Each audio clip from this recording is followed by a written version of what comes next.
poder estudar o Evangelho de nosso Senhor Jesus Cristo, porque realmente é um conforto nas nossas vidas, nos direciona, nos dá equilíbrio. Então, quanto mais a gente buscar o estudo, melhor é. Como ela anunciou, hoje nós vamos falar do final do capítulo 8, Bem-aventurados os que são puros de coração, mas os itens 20 e 21 é bem-aventurados aqueles que têm os olhos fechados. Mas essa frase não é uma das bem-aventuranças que Jesus proclamou lá no monte. Ela faz parte de uma evocação que o Espírito de Vianney, nas instruções dos Espíritos, vem trazer para nós.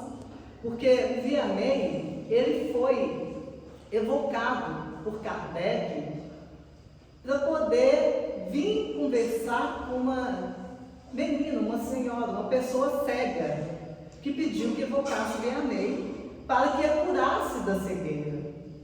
E Vianney, então, ele foi contemporâneo de Kardec, ele viveu mais ou menos na época de Kardec, mais ou menos, não viveu na época de Kardec, sabe?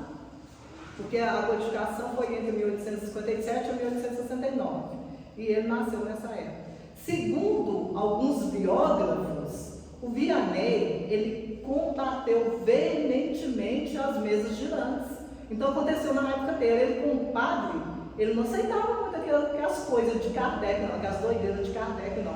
Mas 3 anos após o seu falecimento, ele foi evocado por essa menina, essa pessoa cega, que queria a cura. E ele então vem trazendo para ela algumas palavras. Mas antes de falar sobre essa pessoa que veio buscar a cura, eu pesquisei sobre Vianney, que é muito interessante. Tem até um filme dele no YouTube, quem puder assistir, O Feiticeiro da Fé.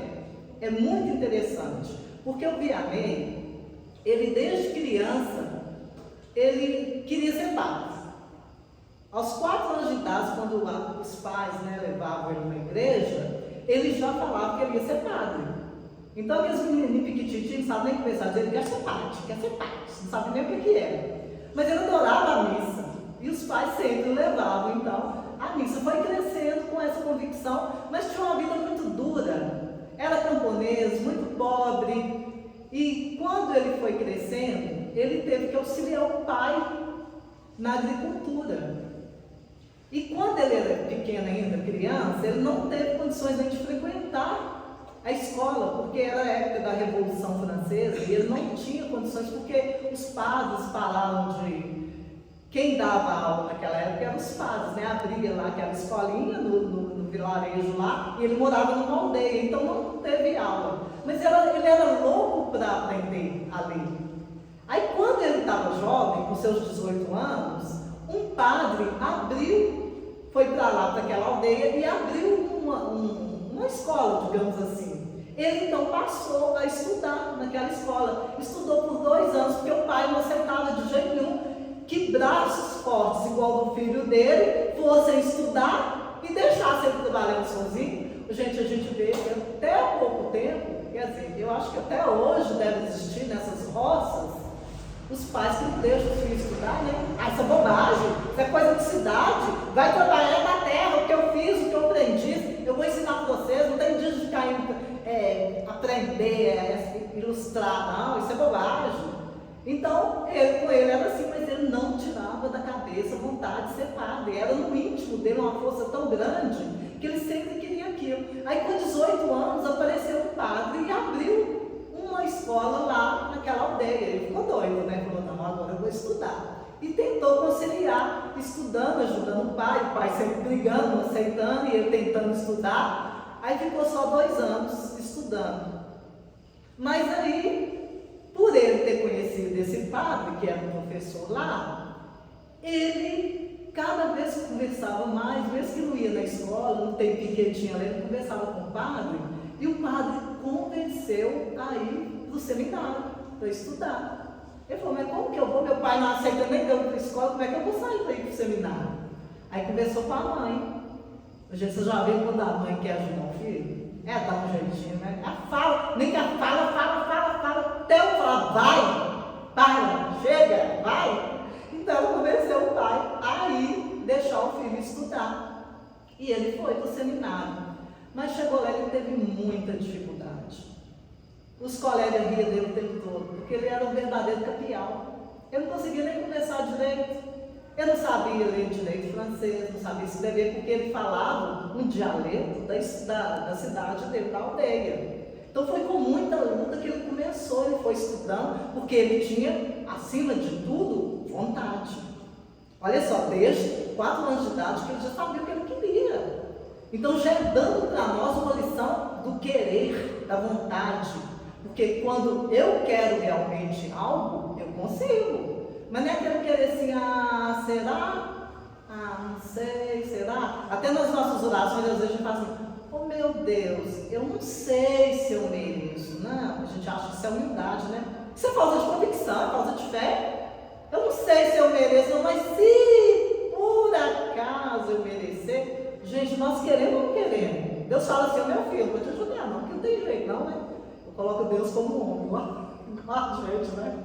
Aí ele fala assim, mas não tem condições de uma coisa dessa não. Mas ele queria, ele tinha convicção. Então quando ele chegou lá, eles brincavam com ele, falavam que ele era capial. Inclusive os superiores não davam nada por ele, mas ele esforçou e ele aprendeu a falar e a ler muito mal francês, mas aprendeu. E mais do que isso, na época, as missas e os estudos do seminário eram em latim. Aí que piorou, complicou mais a vida do Vianney. Mas ele não desistiu e tentava até que conseguiu. Só que veio a formar. Porém, veio no dia da sua formatura uma mensagem dizendo para ele que ele poderia ser sim um padre, mas ele não poderia participar do confessionário. Ele não poderia confessar ninguém, porque ele não tinha condições de guiar consciências. Aí ele ficou muito triste, mas como assim? O que eu vou fazer então? Eu não sabia falar direito latim para ficar fazendo isso. Eu não podia confessar. Então era como se estivesse colocando ele à parte. Ele então ficou na dele porque ele era muito obediente. A fé dele era enorme em Deus, a convicção. E ele continuou então na humildade dele, até que um padre viu que ele tinha toda essa obediência, toda essa vontade de ser grande. E o padre então resolveu interferir pelo Vianney. E ele então foi enviado para uma cidade para poder lá ele fazer tudo que ele tinha que fazer, lá ele poderia. Mas era um local, gente, que ninguém queria ir para lá. Como se diz, apareceu o Vianney, é ele que vai, porque ninguém quer ir.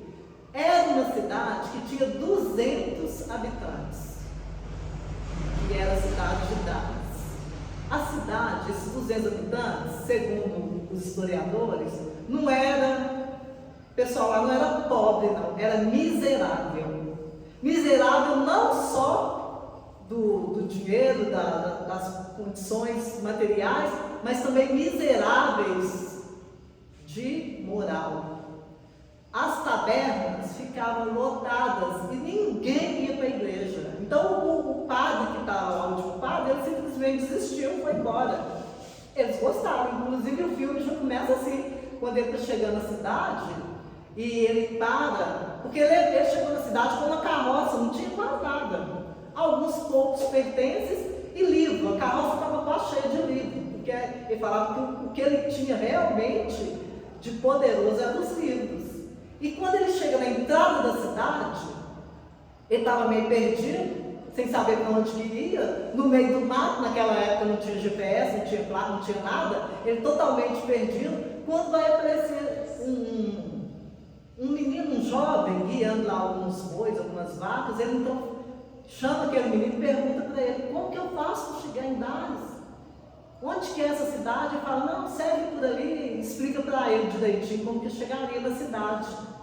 E o cura Dares falou com ele, com uma criança assim, olha, muito obrigado, você me mostrou o caminho de Dar, eu te mostrarei o caminho dos céus. Dizem que 2 dias depois, esse jovem morreu.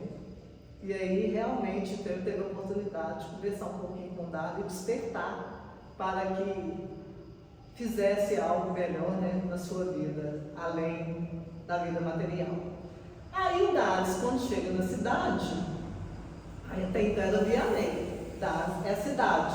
Ele ficou conhecido como Cura Dades, porque cura é padre, né, sacerdote, é como se fosse um sinônimo de sacerdote, padre.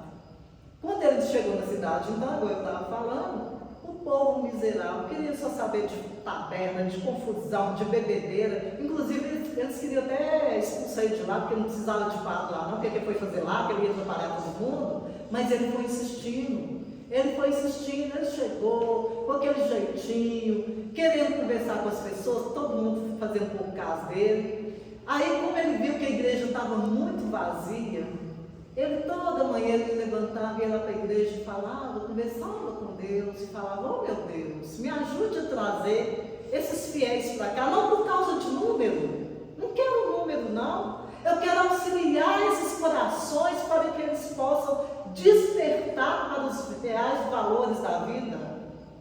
Me ajuda, meu Pai. Aí veio na cabeça dele para que ele pudesse sair toda manhã e procurar as pessoas nas casas antes de trabalhar e falar de Deus e contar as histórias de Jesus. E assim então ele começou a fazer, ele saía bem cedinho e contava e falava de Jesus, contava as histórias que Jesus passava, né, os ensinamentos. E aí aos pouquinhos ele foi conquistando as pessoas. Em pouco tempo, aquela cidade que tinha as tabernas cheias, lotadas, e a igreja vazia, a coisa foi mudando. A igreja foi passando a ficar mais cheia e eles foram largando as tabernas. Agora, tinha um diferencial muito forte no Cura Dades, é que ele era médium de cura. Nós sabemos que a mediunidade independe de religião. A mediunidade está presente em toda religião, até mesmo aquele que não tem religião. Agora, a doutrina espírita traz a mediunidade de uma certa forma, com mais clareza, onde nós podemos estudar, nós podemos nos posicionar de uma forma clara, de uma forma assim, bem tranquila, sabendo que não é nada do demônio, sabendo que a mediunidade não é doença. Gente, é muito bom, eu estou tendo oportunidade de estudar muito sobre mediunidade, pesquisar muito, e cada vez eu fico mais assim louca de ver como que é maravilhoso esse contato, né? Essa ponte com os espíritos, que é algo que nós devemos realmente ficar mais atentos, porque nós somos médicos, todos nós somos médicos, como disse o Kardec, porque no dia a dia nós temos intuições, nós temos inspiração. Agora tem aquele médium ostensivo, e o Vianney, ele era médium ostensivo, e ele era médium de cura. Chegou ao ponto de só de pegar na mão das pessoas, ele curava as pessoas. E aquilo então começou a alastrar. Quem não queria cura? Até hoje em dia nós vemos quem não quer a cura. A gente vê que muitas casas espíritas ainda trabalham com a cura do corpo. Então as casas ficam lotadas.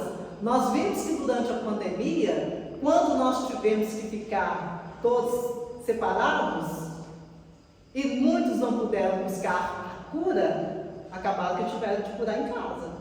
Porque o processo para muitos foi doloroso, não foi, gente? Muitos tiveram que enfrentar o marido, a esposa, os filhos o dia inteiro. Então, se não trabalhasse dentro, não curava, não. Então, muitos até pararam depois da pandemia de frequentar as casas, porque viram que não é um processo milagroso. A verdadeira cura está dentro de nós, na nossa mudança. E isso Vianney sabia, e ele, ao passar os ensinamentos de Deus e de Jesus e atrair as pessoas para a igreja onde elas aprendiam e elas estudavam, elas iam mudando o jeito de ser. Então elas iam trabalhando a cura. É igual nós.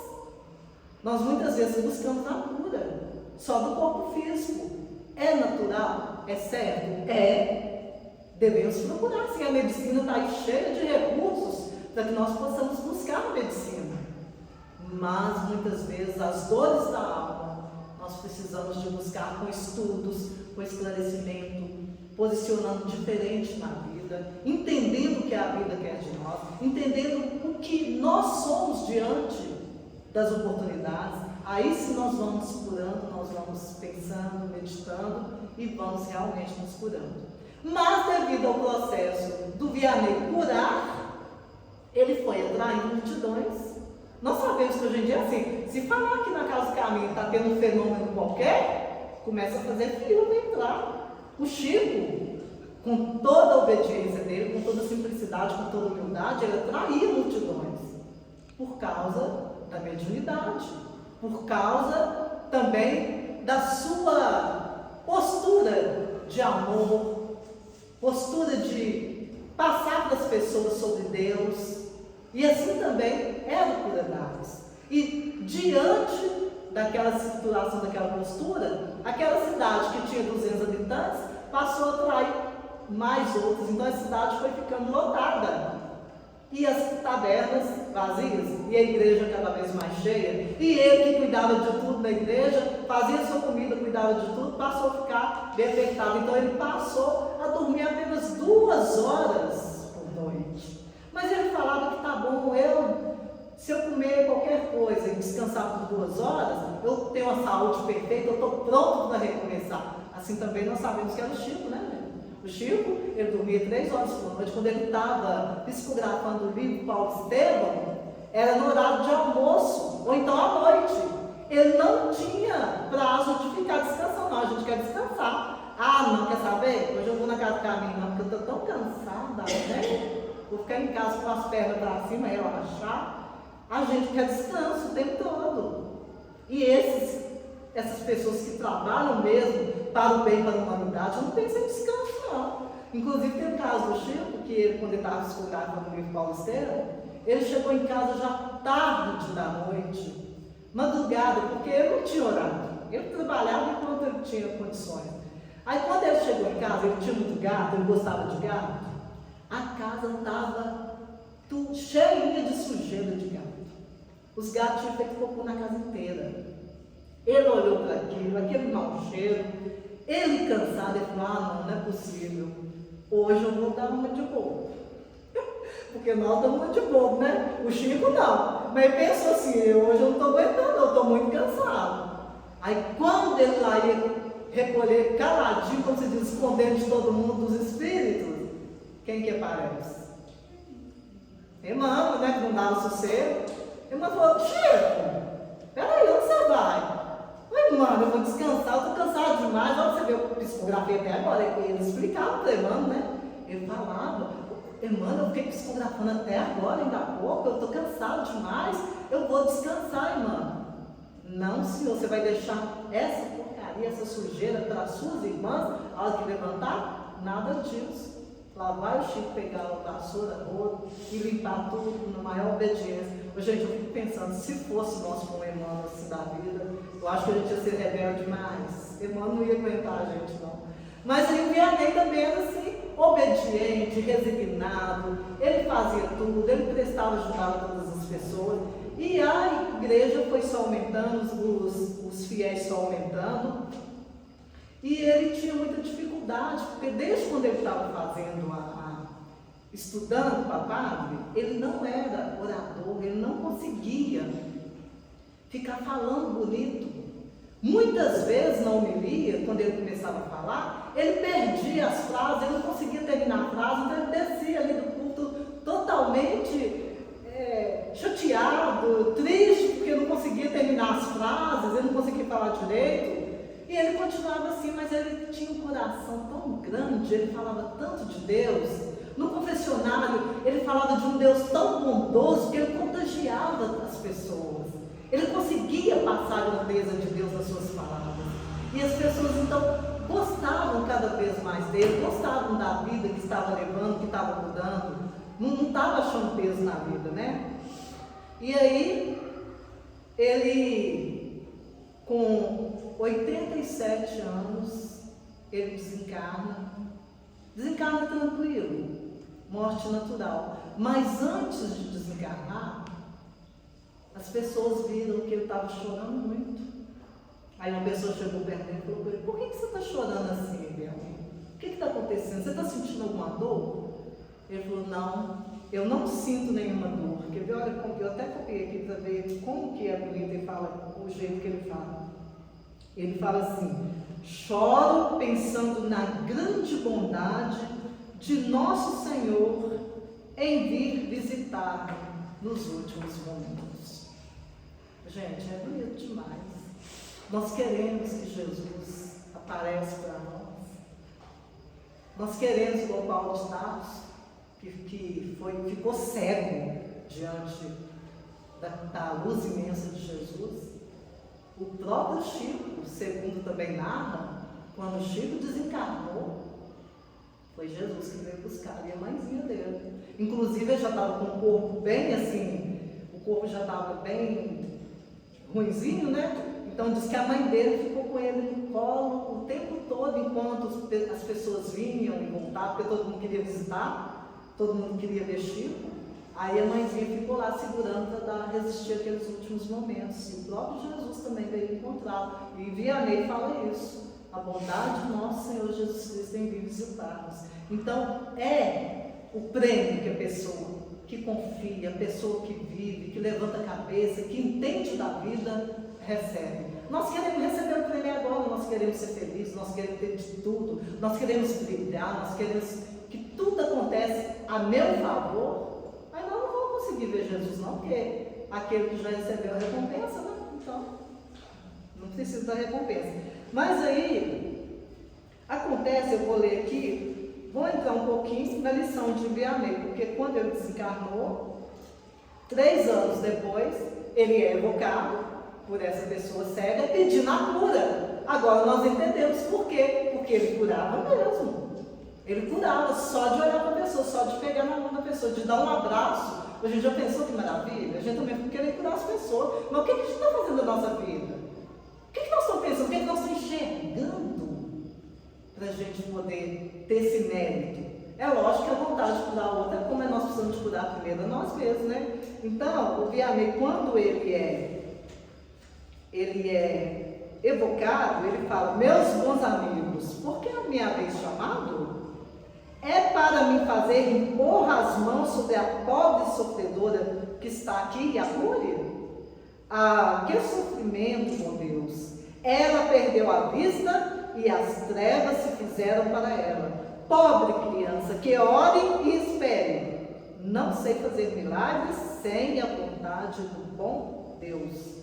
Todas as curas que pude obter e que vos foram assinaladas, não atribuais, senão àquele que é nosso Pai em tudo. Então, ele vem falando que a cura não era de responsabilidade, era de Deus e de merecimento da pessoa. Porque até mesmo Jesus, quando ele ia curar, nem todos foram curados, porque nem todos mereciam a cura. E aí ele vai continuar falando: em vossas aflições, portanto, olhai sempre para o céu e dizei, do fundo do vosso coração: meu Pai, curai-me, mas fazei que minha alma doente seja curada antes das enfermidades do meu corpo. Que minha carne seja castigada se preciso for, para que minha alma se eleve até vós com a brancura que tinha quando a criastes. Então, a gente vê que ele então está conclamando-nos a buscar olhar para o nosso íntimo. Foi o que foi lido aqui na primeira lição, que a verdadeira cegueira não é muitas vezes a cegueira dos olhos, aquela pessoa que nasce cega. Porque nós sabemos que a pessoa, quando ela nasce cega, ela não tem os 5 sentidos, digamos assim, físicos, mas ela acaba tendo outros sentidos além da visão. Ela consegue enxergar além do físico. Mas nós, muitas vezes, com os nossos olhos perfeitos, nós enxergamos só o que não deve. Nós enxergamos, como falou assim, foi falado aí, né? Muitas vezes a gente quer ficar na preguiça, a gente quer ficar na ociosidade, a gente não quer olhar o bem para o outro. A nossa cegueira é só para ver, às vezes, maldade nos outros. A gente chega e fala assim: Mariana do céu, você viu Margarete? Você viu Margarete? Aí ele: o quê? Aí eu faço fofoca, porque eu vi algo que eu deveria, se eu vi, eu deveria ajudar a pessoa e não sair comentando. Aí nós usamos os olhos para poder ver as coisas que não nos convêm. Nós ficamos vendo só tristeza, vendo obstáculos na nossa vida e na vida dos outros. Nós vemos só dificuldade. Essa é a verdadeira cegueira. Porque se a gente parar para pensar, os nossos olhos é para a gente olhar, observar as coisas boas do mundo. Por isso que Richard Simonet falava, vamos mudar as nossas lentes, vamos colocar a lente clara, vamos passar a enxergar diferente, porque a gente só vê maldade, a gente só vê, às vezes, sujeira. É aquele caso da mulher que levantava todos os dias, quando sentava para tomar café com o marido, olhava para a vizinha e falava, nó que vizinha porca, aquela ali não lava vidraça de jeito nenhum, vai ser porca. E toda manhã ela sentava, essa vizinha não tem o que fazer, ela não pode lavar a vidraça. Aí um dia ela levanta e senta e fala, hoje em dia ela criou vergonha na cara e limpou lá a vidraça dela. Aí o marido falou assim, não, eu limpei, foi a nossa vidraça que estava suja e passando a sujeira para lá. Então é assim, tem hora que a gente enxerga a maldade, a sujeira do outro. Esquecemos de olhar para dentro de nós, para a nossa vidraça. O que eu estou fazendo com a minha vida? O que eu estou enxergando? O que eu estou valorizando nessa vida?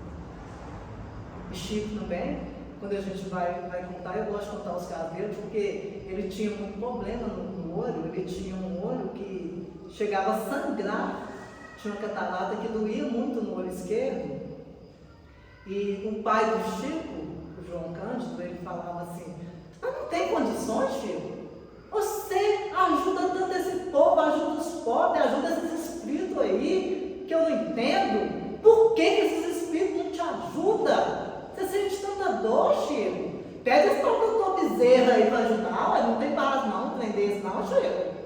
Aí Chico ficava caladinho, mas tinha dia que ele sentia tanta dor, o olho sangrava tanto, que ele falava assim, oi, irmã, você podia me ajudar. A irmã ficava calada. Aí sabe o que a irmã falava? A irmã falava assim com ele, ô Chico, sua condição não te exonera da necessidade de lutar em seu próprio benefício, como acontece às outras criaturas. Se nem mesmo Cristo teve esses privilégios, por que você teria? Por que eu vou te curar? Se nem até o Cristo sofreu, passou pelas dificuldades. Aí teve um dia, um final de semana, que o Chico, doendo muito, sangrando muito, ele ficou quietinho. Final de semana também, não é possível, sofrer de Deus, né? Estou falando que tem hora que a gente fica na preguiça e fala assim, final de semana, eu vim da cama às 7 horas da manhã, domingo, estudar Paulo e Estevão, nem morta, eu tenho que descansar, sou filho de Deus, eu trabalho a semana inteira. Aí o Chico, final de semana, ficou quietinho. Quando aí a pouquinho vai chegando, Emmanuel. Aí a irmã fala, ô Chico, o que está acontecendo? Aí o Chico fala com ele, uai, Emmanuel, eu estou sangrando, tá vendo? Falou, o quê? Sangrando? Por que você está falando? Aqui, meu olho está doente, você não está vendo, irmão? E o outro olho seu? O que o outro olho está fazendo? Ô Chico, você tem 2 olhos, meu filho. Você tem 2 olhos, ter 2 olhos é um luxo. Então a cega, né? Quando a pessoa está cega, não tem visão nenhum. O Chico tinha um, que era bom. E nós, que às vezes temos 2, mesmo que às vezes usa óculos, né, para poder ajudar um pouquinho, para ler mais de perto, a idade vai chegando, a gente precisa do complemento, não tem importância. Mas nós temos 2 olhos. E o que nós estamos fazendo com esse olho? Ai, irmão, ajuda aí, né, porque tá difícil. Aí o irmão sempre falava isso com ele, aí o Chico falava assim, a enfermidade é a melhor enfermeira. Então, quando a gente tem dificuldade, igual no caso da cegueira, que muitas vezes é expiação, é algo que não tem cura, que a ciência não tem como curar, nem a ciência, por mais que ela esteja avançada, evoluída, com tantos aparelhos, com tanta descoberta, muitas vezes não tem como curar a cegueira, é expiação. Então é oportunidade da pessoa ali refazer aqueles débitos, as dificuldades que viveu no futuro, no passado, e agora está vivendo essa dificuldade. E nós muitas vezes estamos plantando essa dificuldade para nós. Porque se a pessoa é cega agora, ela está se refazendo do passado. E se nós estamos buscando só ver coisas que não é da nossa conta, nós estamos trabalhando para, no futuro, talvez a gente ficar sem a visão. Então é necessário a gente prestar muita atenção nisso. Helen Keller, uma ativista, quem quiser também pesquisar, ela era palestrante, escritora e ativista. Com 18 meses de idade, não tinha nem 2 anos, ela ficou surda e cega. Devido a uma dor de cabeça muito grande, na época não conseguiram saber o que era, ela teve uma febre muito alta, ela ficou surda e cega. Porém, era uma criança igual todas as outras, e arrumou uma lá que auxiliava, ensinando para ela as coisas, fazendo com que ela aprendesse algo, mesmo com a dificuldade que ela tem. Gente, eu fico olhando pessoas que têm, muitas vezes, alguma diferença, digamos assim, física, a superação da pessoa, o que as pessoas fazem, eu vou falar, viu? É de dar vergonha para a gente que tem muitas vezes um corpo físico e reclamamos o tempo todo, ou ficamos na ociosidade, na preguiça e não valorizamos o físico que a gente tem. Teve uma vez que eu vi um rapaz, eu até já citei aqui, ele só tem o toquinho do corpo, ele não tem os braços e não tem as pernas. Ele é campeão de skate. Aí uma vez o repórter perguntando para ele como que ele conseguiu ser campeão de skate.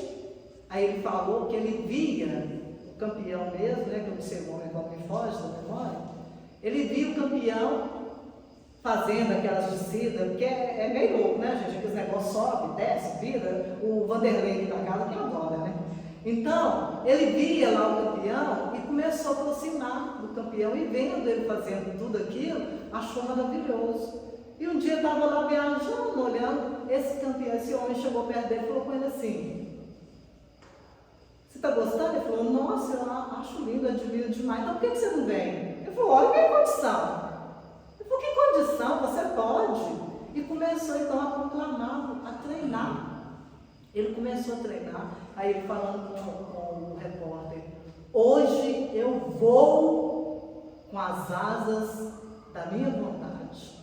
E ele é skatista famoso. Se procurar também, vocês vão achar. Porque a internet, gente, é uma faca de 2 mundos. Tem informações maravilhosas, muita coisa para a gente abrir a mente, para a gente procurar saber, crescer, estudar. Então é isso que a gente deve procurar. Então ele fala: eu aprendi a voar sem ter meus braços e minhas pernas.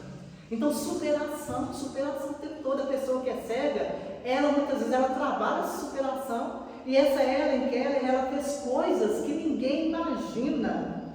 Aí fala que ela foi a primeira defensora dos direitos das pessoas deficientes e inspiração para muitos.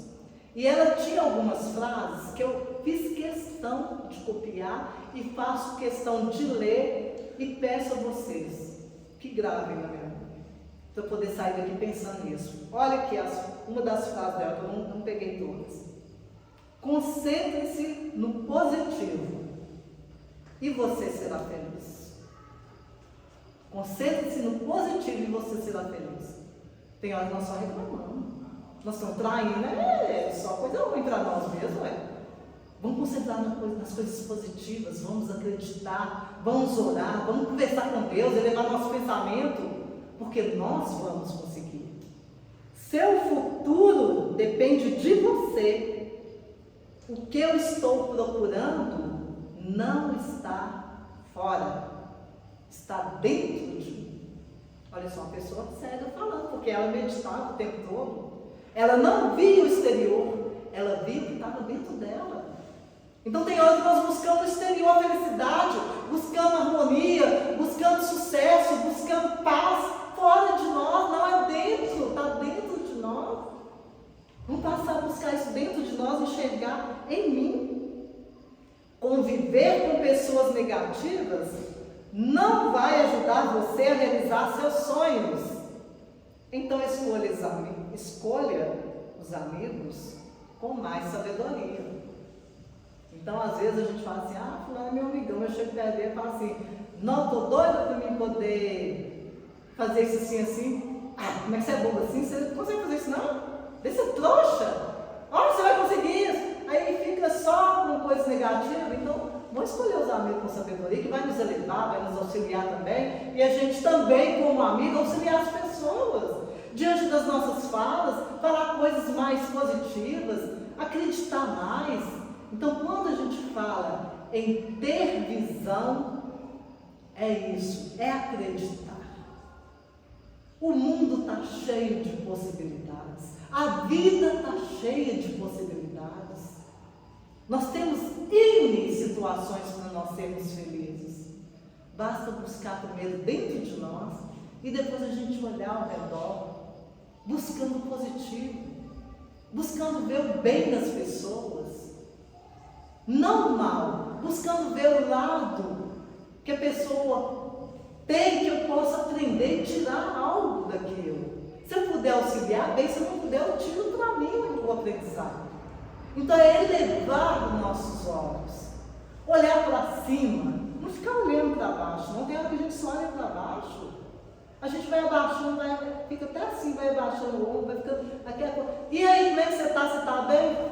Estou levando, né? Como Deus quer. Deus não quer não. Deus não quer não. Vamos falar que é Deus não. Vão levantar os ombros, olhar para frente e ver a vida maravilhosa que Deus nos propõe. E que muitas vezes eu não estou enxergando porque eu ainda não abri os meus olhos. Aí, para encerrar, olha só o que o Vianney fala, continua passando. Ele dá um atendimento fraterno real, gente, porque o atendimento fraterno é quando tem consolo, tem esclarecimento. O atendimento fraterno eleva a pessoa, faz com que ela consiga se descobrir, quando ela se olha para dentro de si. Então olha como que ele encerra, ele fala assim, olha, o olho aberto está sempre pronto para fazer a alma falir. O olho fechado, ao contrário, está sempre pronto a fazê-la alçar para Deus.